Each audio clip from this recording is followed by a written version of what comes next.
Good afternoon. I'm Mike McGovern, Professor of History here at Northampton Community College, and I'm talking today with attorney Dennis Feeley. Dennis is a distinguished alumnus of the community college, and we hope to get him to tell us a little bit today about his experiences in the military and Northampton and where the two intersected. So, Dennis, welcome to Northampton. I should say welcome back. Yeah, good afternoon, Mike. Thanks for having me. I'm looking forward to this. Tell us a little bit about how you joined the military and why. Well, those were the days when the Vietnam War was in its heyday, so to speak, and we had a draft originally. If you got classified a certain number, I think it was 1A, you were sure to get drafted. I had a student deferment.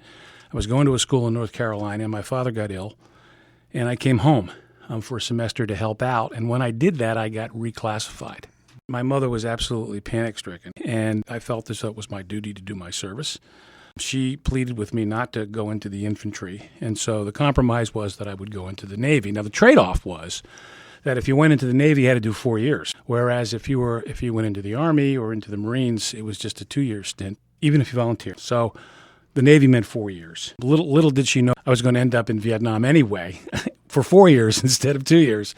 But, of course, I was going to be in the safety of a very large 80,000-ton aircraft carrier where we flew air missions pretty much around the clock, 12 hours on, 12 hours off. I enlisted. I ended up going to boot camp in San Diego, and I ended up going to electronics school, communications electronics school, where they taught me in a 12-week or 14-week course the basics of electronics. And that's what I did on the aircraft carrier for 4 years. And I was 19 years old at the time, and it was a maturing experience, to say the least. The one thing that happens when you're in the military is that if you're willing to accept responsibility, you can advance really quickly.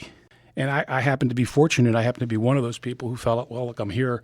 I'm going to learn what I can and make the best out of the situation. And I quickly advanced in rank. And before I was 21, I was a second-class petty officer. And the lessons from that I took over. And when I got out, I was in a much better position, I think, than most of my contemporaries were to go to college. I did 4 tours. I didn't complete my 4th tour because about halfway through, my enlistment expired. They offered me a pretty attractive package, but I had no attraction for that. I was ready to get out. I was ready to go to college. I think we had some appreciation of the unpopularity of the war at the time, but I don't think we really had any idea until I was actually discharged. I didn't really appreciate how unpopular the war was. I flew into Travis, which was north of San Francisco. And I remember to this day, like it was yesterday, disembarking from the aircraft into the terminal. And there were a number of protesters, holding up signs, saying things like baby killers and, other disparaging remarks. I remember the shock. And I think for the first time, I really appreciated the impact that I just didn't understand it. I mean, I had just spent 4 years of my life, doing something that I thought was the right thing to do.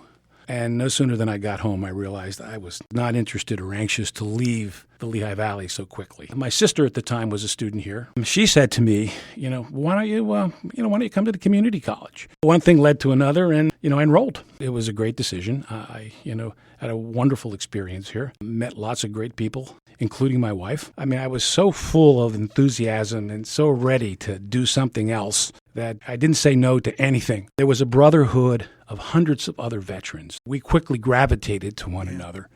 We started a veterans club for pretty much the sole purpose of helping a lot of veterans like myself get reacclimated. And so if a new veteran arrived on campus and he or she wanted some help, we had an outreach program. Okay. I think for a lot of veterans, their willingness to want to become part of an educational institution and to go to school was certainly one thing. There were a lot of drug issues, a lot of alcohol issues, and there were just the emotional issues associated with having been involved in that war. To be on the ground in Vietnam or on an aircraft carrier one day, shooting people, protecting yourself, and then 2 weeks later to be sitting in a classroom was just not enough adjustment. Yeah. Once I got into class and I got here and I got sort of situated in, I felt that everybody here was grateful for the service that all of us veterans had given to our country. I've been a partner with Cohen and Feeley for about 25 years. I don't think there's any question that Northampton helped me along the way. I don't think I would have ever had the success and good fortune and luck that I was able to accumulate over time. Dennis, I want to thank you. First and foremost, probably about 30, 40 years too late, but thanks for what you did in serving our country. Thanks for being a part of this project as well. It was really great talking with you today. No, thank you very much, and good luck.